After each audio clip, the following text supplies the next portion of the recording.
Apa? Aku mbok tak pipis. Aku tak pipis. Kuwi mung arep mlayu, Kang. Ora, kekuatanku ki sepira ta ya. Sedela. Ya wis. Anggere mlayu tak oyak. Wah, banting kok sabetke ngebuk awakmu modar.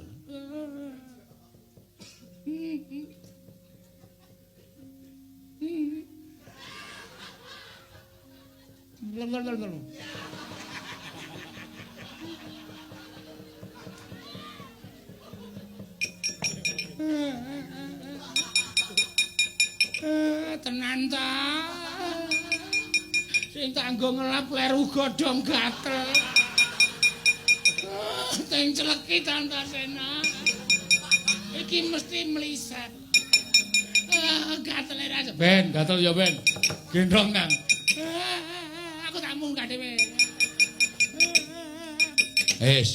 Ayo melu karo aku. Iya, Dimas. Ora usah kuwatir. Nek bapak nesu aku sing tanggung jawab. Ayo Dimas, yo Kang.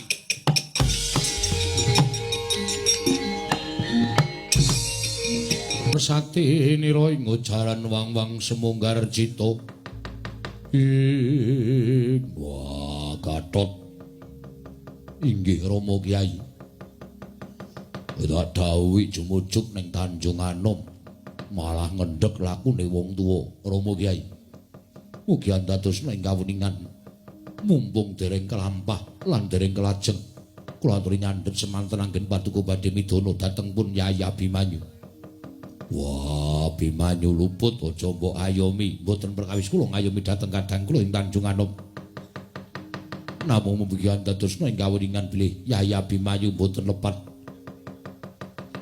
sinuwun Darawati Kanjeng Prabu Dawaraka ing mapan wonten negari Ngamarta menika panjalmaning mengsah. Kaya aja ngawu gawar ngawur.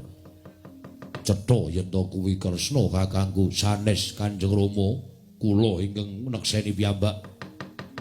Sapa sing salin wujud dadi Ratu Darawati? Nuwun pangapunten sampun andadosaken dukanipun Kanjeng Rama. Ingkang dados Nalindra Darawati inggih menika Eyang Durna ing Sokalima. Wah, cangkeme.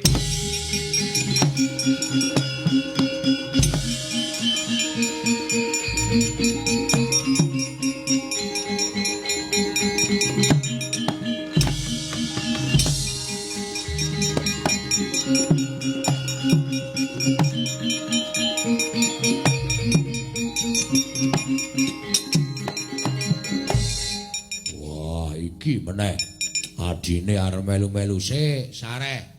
Sareh aja kesusu, Pak. Aku sing iso mbukak wewadi sing tumanduk nang negara Ngamarta.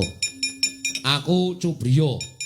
Waireng kok iso nyebutake ento Abimanyu sing nyolong pustaka Jawas Limasada, mula aku terus karo Kakang Antarja. Neliti kahanan ingkang sakenane jebul bener ngendikane Kakang Harukaca. Sing dadi Kresna kuwi Eyang Durna. Wah, kose aja nesu sik. Kowe iso omong kaya ngono kudu ana buktine. Kakang, Durnane garene Kakang Antarja.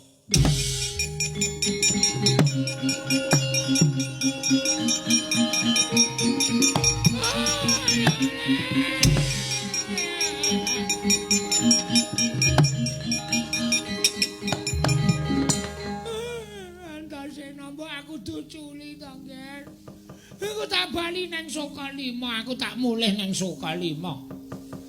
Matur karo Kyai Seneng mburi musik. Nek sing dadi Kresna mau kowe.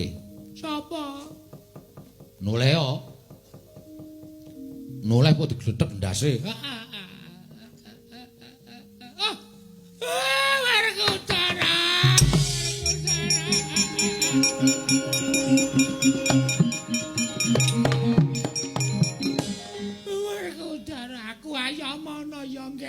Muridku siswaku Durna bapakku. Wah, sandanganmu nganti suwek-suwek kaya ngono. Diwek-wek karo anakmu Antasena. Disuweki nggo sisi. Antasena Saidan. Ben sing tuwa sing edan ya bapakmu kuwi. Begawan Durna kuwi kok dadi ngeceh-ceh perkara ning negara Ngamarta. Apa bener sing dikandhake anakku? Apa bener? Wah, aja nangis kowe wangsulan. Apa bener kowe sing dadi Kresna? Omong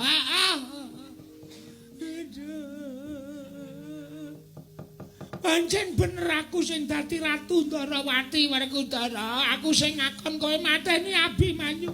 Iku njaluk ngapura Werkudara. Wah.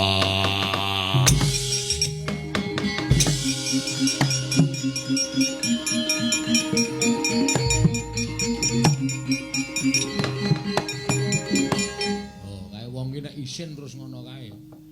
Wah.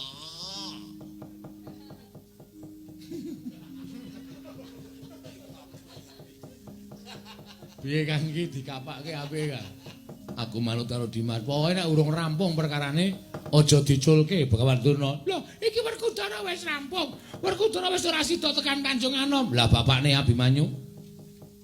Paman Janaka isih tekan kono. Nek nganti Abimanyu lara kowe tetep tak ajar, Mbak. Aja mati aku.